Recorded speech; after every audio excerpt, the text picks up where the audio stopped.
Hello students, it's time for our end of the year art review. So we're just going to go over our elements and principles of design, and stay tuned and try to learn as much as you can. Okay, first thing I want to talk about is hue. Hue is just another name for a color in art, so any of these could be considered hues. Our primary colors, which you've probably known since kindergarten, are red, yellow, and blue. That's red, yellow, and blue. They kind of form a triangle on our color wheel. Secondary colors are made by mixing two primary colors. That's violet, orange, and green. Our third group of colors is called intermediate or tertiary colors. So you could use either of these words, intermediate or tertiary. It kind of makes sense. Primaries make secondaries, and when you mix secondaries and primaries together, you get tertiaries or intermediate. And tertiary colors always have a first name that's a primary color and a second name that's a secondary color. So we get these intermediate colors by mixing a primary with a secondary. So these colors are yellow-orange, yellow-green, blue-green, blue-violet, red-violet, and red-orange. Okay, so complementary colors are colors that are across from each other on the color wheel. So when they're across from each other on the color wheel, they're called complementary, and we have three complementary colors, pairs. We have red and green, we have violet and yellow, and we also have orange and blue. And my little way I've come up with to help students remember this is the Christmas Easter gator. Even if you don't celebrate Christmas or Easter, it's a great way to remember it. Red and green are colors we often see at Christmas. Violet and yellow are often colors you see on Easter eggs. There's the Easter. And then even if you don't support them, if you're from Florida, you know that orange and blue is for the gators. So Christmas, Easter, gator is a great way to remember our complementary colors that are across from each other on the color wheel. Here are two more families.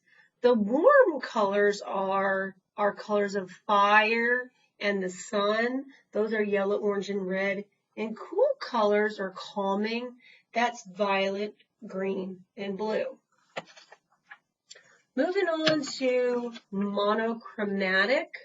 Whenever we talk about monochromatic is one color plus black or white. That makes sense because mono is a prefix meaning one, and chromatic, chroma means color. Monochromatic, one color plus black and white. This really cool piece of art here is monochromatic. It has blues and light blue and dark blue. In fact, it has something called a tint. Tint is white plus a color. So this face right here is white with some blues in it. And whenever we talk about shade, shade is black and a color. Kind of makes sense. When you're in the shade underneath a tree, it's kind of dark. So shade is black plus a color. And I'm seeing various shades here and there. So that is color. Moving on to lines. We've also been talking about lines since you were in kindergarten, but we're just adding more to them each time. Now, these lines right here, you probably remember. Vertical are the lines going up and down. Horizontal or side to side. Diagonal is when our lines are from corner to corner at a slant. Zigzag is when they're kind of angular like this. Curved lines have rounded edges. We also have thick lines and thin lines. Oh, and one more I need to draw right here. As you know, this is called a spiral line. So if it goes around like a snail shell or a cinnamon bun, it's called a spiral line. There's a lot of different kinds of drawing you can do with lines, and some of them make great sense. One type of line drawing is called a blind contour drawing. And when you do this kind of drawing, you never look at your paper as you draw. If this person was drawing, he probably or she just had their eyes on what they were drawing but never looked down at their paper. So that's blind contour drawing. It makes sense. You're not looking at your paper as you draw. Observational drawing makes sense. We've talked about this before. Observational drawing is looking at something you draw and attempting to draw what you see. Observation just means to look, so it really makes sense. So if you are looking at your face in a mirror doing a self-portrait, that's a type of observational drawing. Continuous line drawing. This also makes sense too. When you're doing a continuous line drawing, you are never picking up your pencil while drawing. So in this little example, this artist just kept moving their lines and never picked up their pencil once. So this drawing is made with just one line, continuous line drawing. When we talk about contour in art, we are talking about the outline of a shape. So anytime we do contour, we are just thinking about the outline of something, drawing the outline of an object. That is contour drawing. Okay, so now we are going to move on to texture. And I have some great examples here.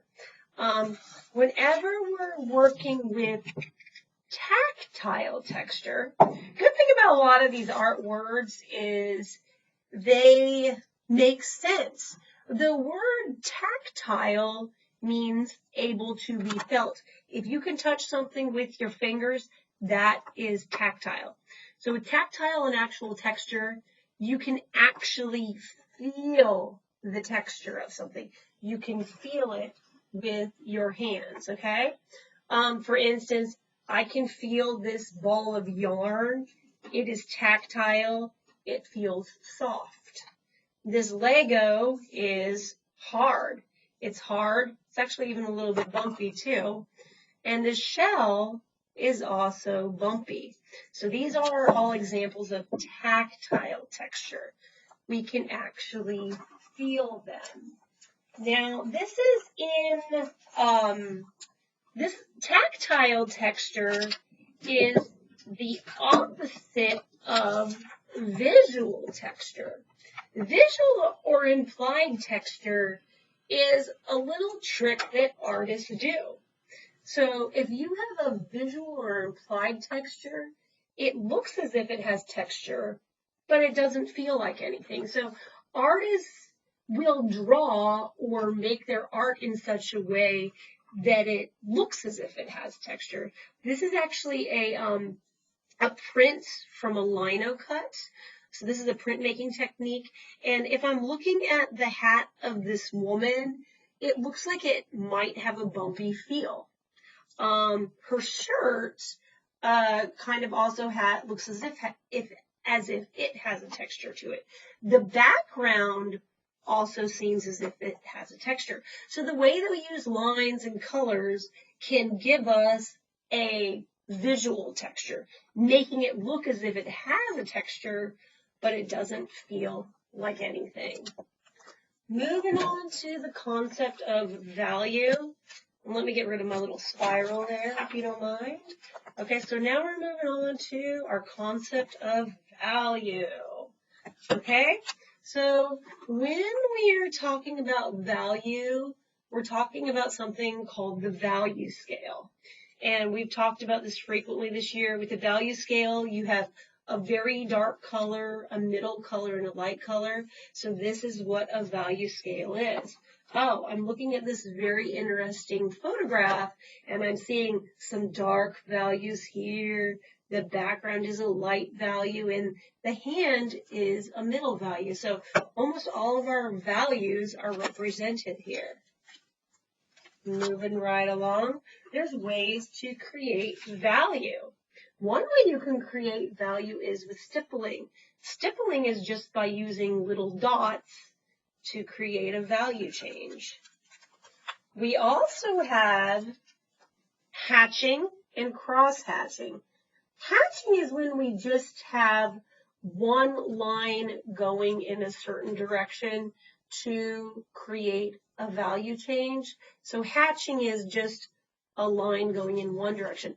Cross-hatching is when you have a bunch of lines going in opposite direction. It kind of makes sense because they're crossing each other. So that's called cross-hatching. And here is an example of smooth shading. With this, the artist is just pressing harder for the dark areas and very gently pressing less and less to get the lighter values. So this is just smooth shading. So those are some value vocabulary. Moving on to the wonderful world of space. Let's start with positive space versus negative space. So positive space is the space that the object takes up. This kind of looks like a little candlestick here, something like this. So this is the object. It has the positive space. Negative space is just the space that's surrounding the object. So positive, the space the object takes up, and negative is the space around the object. Okay? Within the world of space, we also have proportion versus scale. Scale, not like the value scale, this is kind of different. Scale is when we compare two objects. So you're comparing the size of two objects. For instance, this little cube here and this rectangular prism. When we're comparing two things, that is when we're thinking about scale, the comparison between two objects. Proportion, however, is the sizes of the object compared to the whole. So we always use the word proportion when we're talking about faces in art, the proportion of the human face, which leads me to my next thing.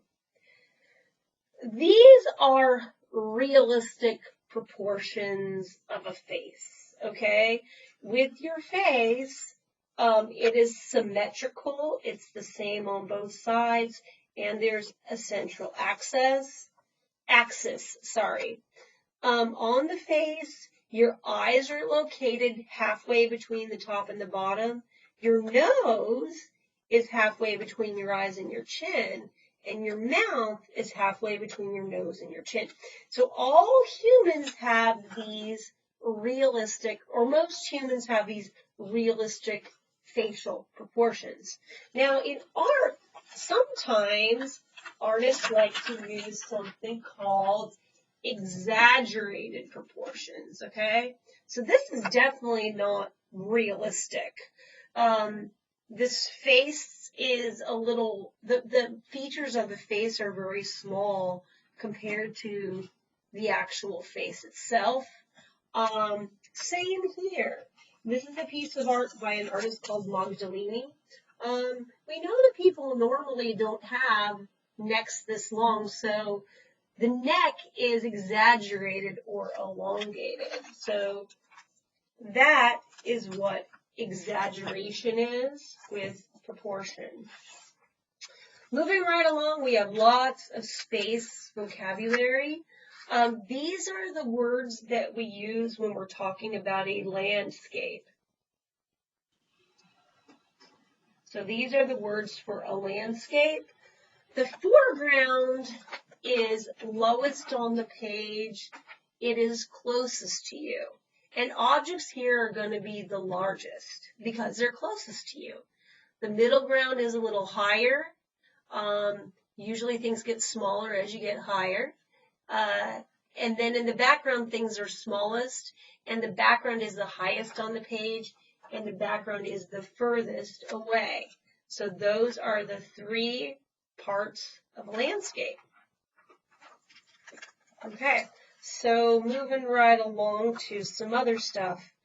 There are some laws or rules in art that kind of help us artists design our art. One is called the law.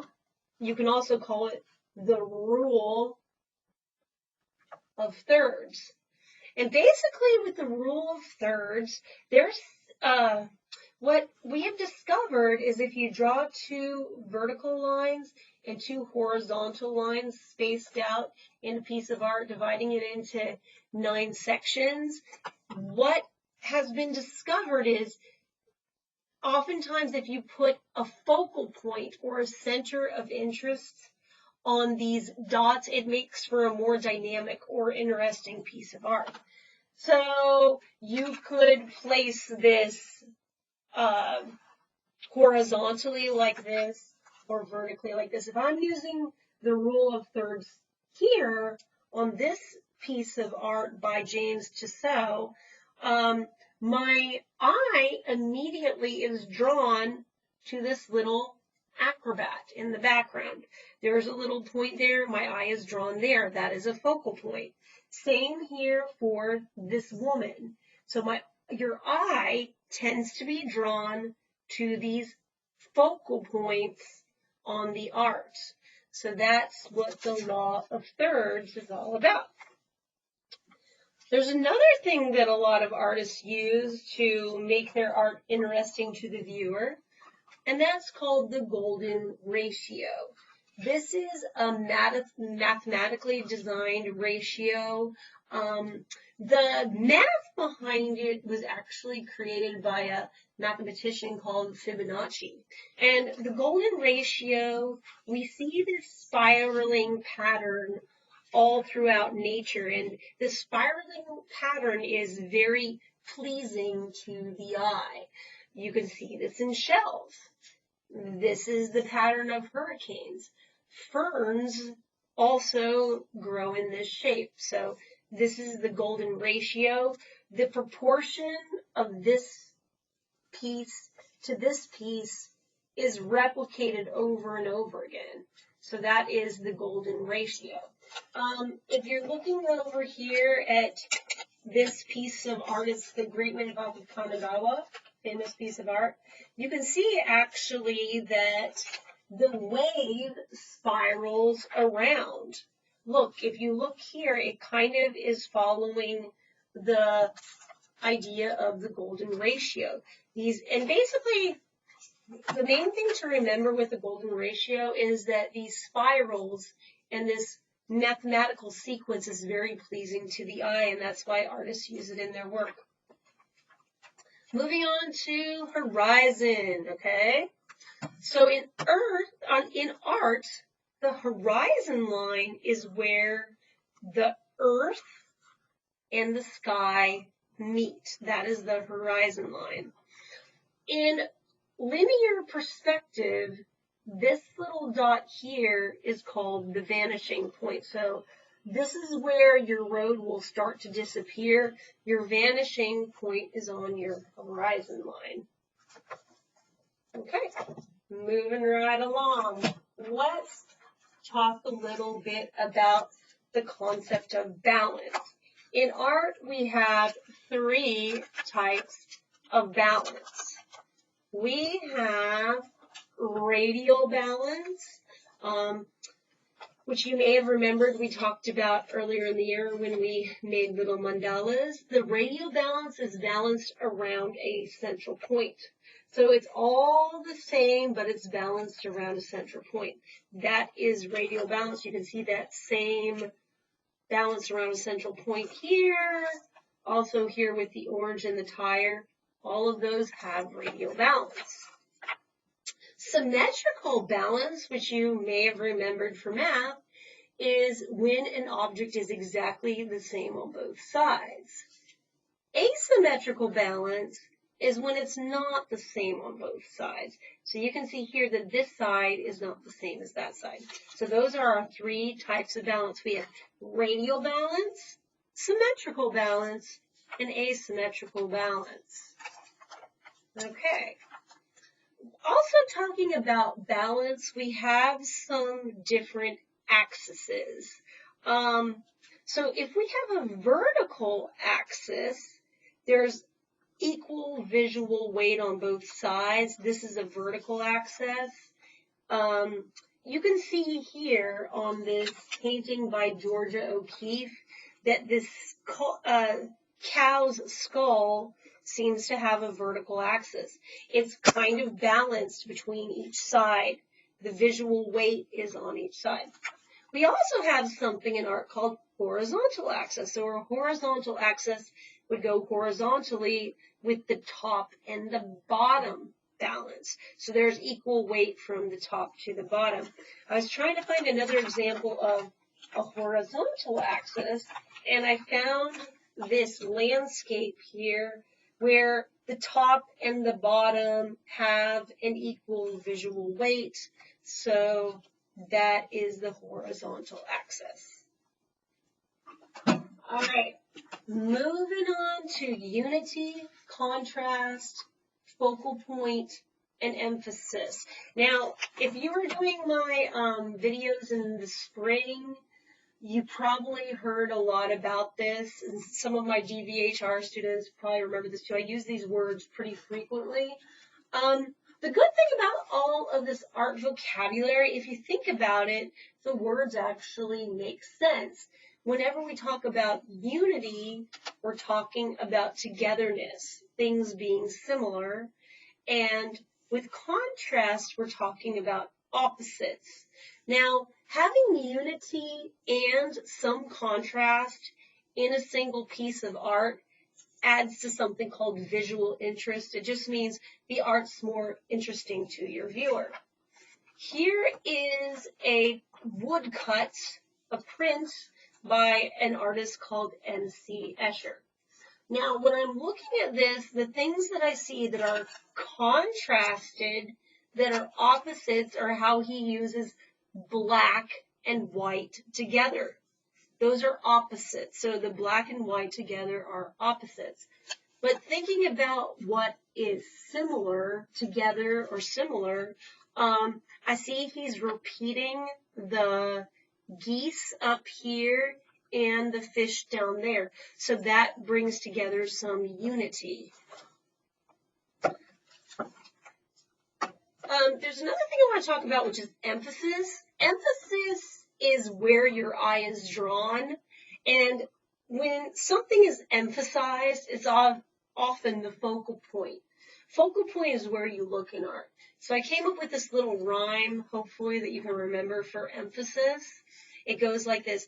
Emphasis gets your attention. Emphasis gets your attention when something catches your eye due to contrast, color, or size, and also placement. So if I'm looking at this piece of art and thinking about emphasis, what is emphasized? What is the focal point? My eye immediately goes to the face.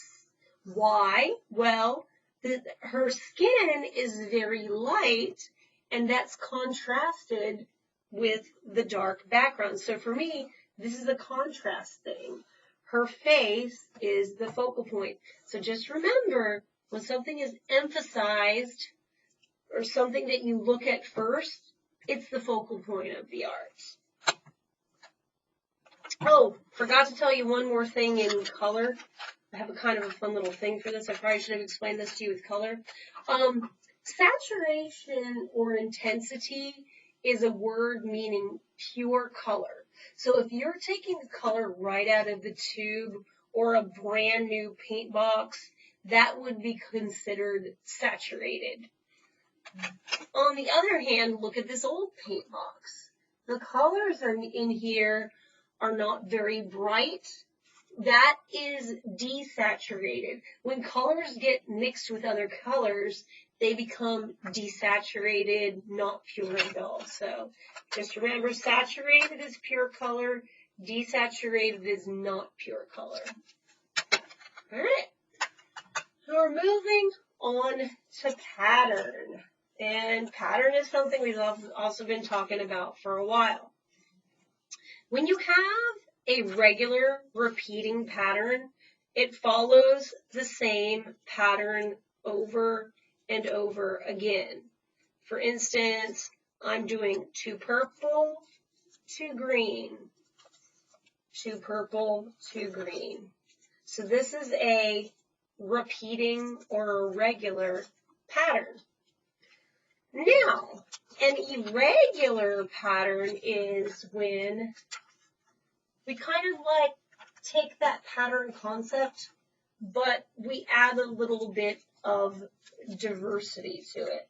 Maybe, maybe this could be a design on a t-shirt where things are designed, but it's not exactly a regular pattern. It's kind of got some parts to it that are not exactly repeated the same each time. So we can still see that we're using the green and the purple, but this would be considered an irregular pattern. In art, we also have something called a natural pattern. Patterns that are natural are things that are seen in nature. For instance, these hexagon shapes in a honeycomb, or even look at these ferns. These petals repeat; they follow the same design over and over again. So that would be a pattern from nature. Here's an example of a decorative pattern. Anytime you have like a mug or a fancy dish or something that has a pattern around the edges, it's kind of a decoration made to make it look a little bit more interesting. So that's a decorative pattern. Here are some examples of man-made patterns. Man-made patterns are everywhere. I just decided to pick this scrapbook paper, but anything that's made by man that falls into a pattern would be considered a man-made pattern. This just happens to be some scrapbook paper. Okay, well, let's see what we got over here. Moving on to our shapes.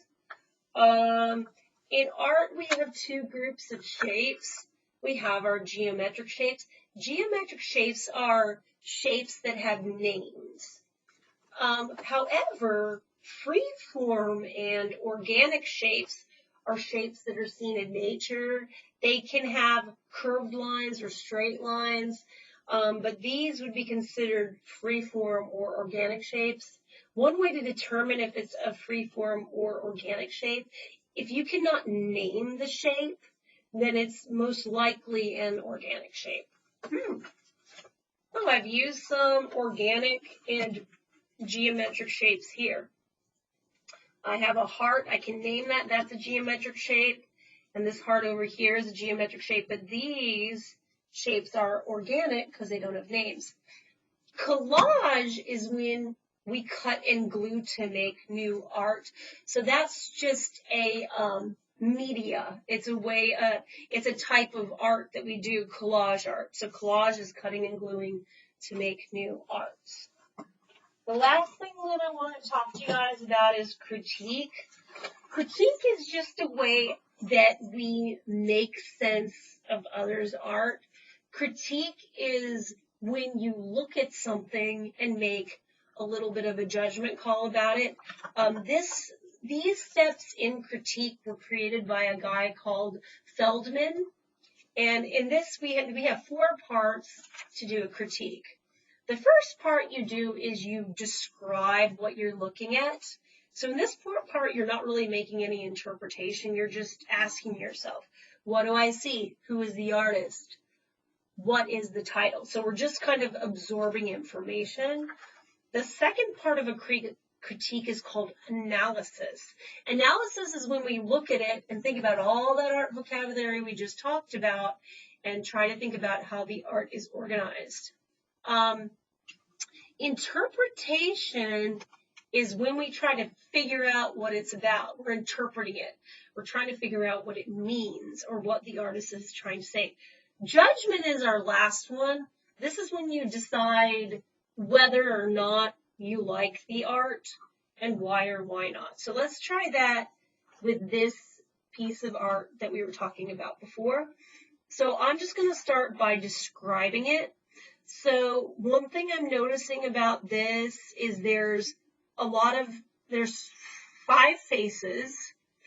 I also see a bunch of stars and little crosses throughout it. I don't know if you can see that in the video, but there are some little crosses on the piece of art. The artist is a man called Ben Jones, and the title of the art is King Family. Okay, so now analysis. How is the work organized? So now I'm going to think about my art vocabulary. Well, first of all, one thing I'm noticing is it's monochromatic. There is some light blues, some middle blues, and dark blues. So this is monochromatic. It's blues mixed with whites and blacks. I also do see a little bit of golds throughout it. That might have been used for variety. I'm noticing that there's a diagonal line that runs through the art. To me, this face is the one I look at first. I feel like it's emphasized, it's larger, and it's brighter than the other. So this is the focal point for me, the main focal point, and I feel like these may be a few other focal points, but to me, this face is my main focal point. Okay, now interpretation. What is it about? What is the artist trying to say? So I'm going to take some of the things I learned and describe and analyze and try to figure out what the artist is saying. Well, to me, after reading that the title is King Family, I'm thinking that this probably has something to do with Martin Luther King. Another one of my clues is this is it from Harlem, New York. So I'm kind of thinking this might have something to do with the King family. I'm wondering if this might have been a portrait of Martin Luther King when he was younger. The other reason that I was kind of tipped off that this might be about Martin Luther King is there's a lot of little crosses in the piece of art, and I know that Martin Luther King came from a very religious family, and he was a minister. Noticing the stars, I kind of think, based on the fact that it's called King Family, my interpretation, what I think the artist might be trying to say is that maybe Martin Luther King was a product of his ancestors and his family, and maybe the religion throughout his life made him who he was. That's just my interpretation. Last thing, I'm going to judge it. I'm going to decide if I like the work, why or why not. My judgment is I like this piece of art. I really like all the extra details that the artist has put in it. I do personally really like blue used in art because it's a very calming color. This isn't a cool color scheme. And I like what it's saying about his family. So that's my interpretation using the 4 parts of a critique. Last but not least, students, thank you so much for listening to this review. Thank you for listening, and I appreciate anything you try to learn. If you were one of my in-person students that are watching this video, please write down this code, Blue Picasso 84, on your little review paper that I gave to you. If you are one of my virtual students, you'll find more about this video in our Teams meeting. Anyways, thank you so much for listening. I really appreciate you guys learning more about and reviewing our art vocabulary.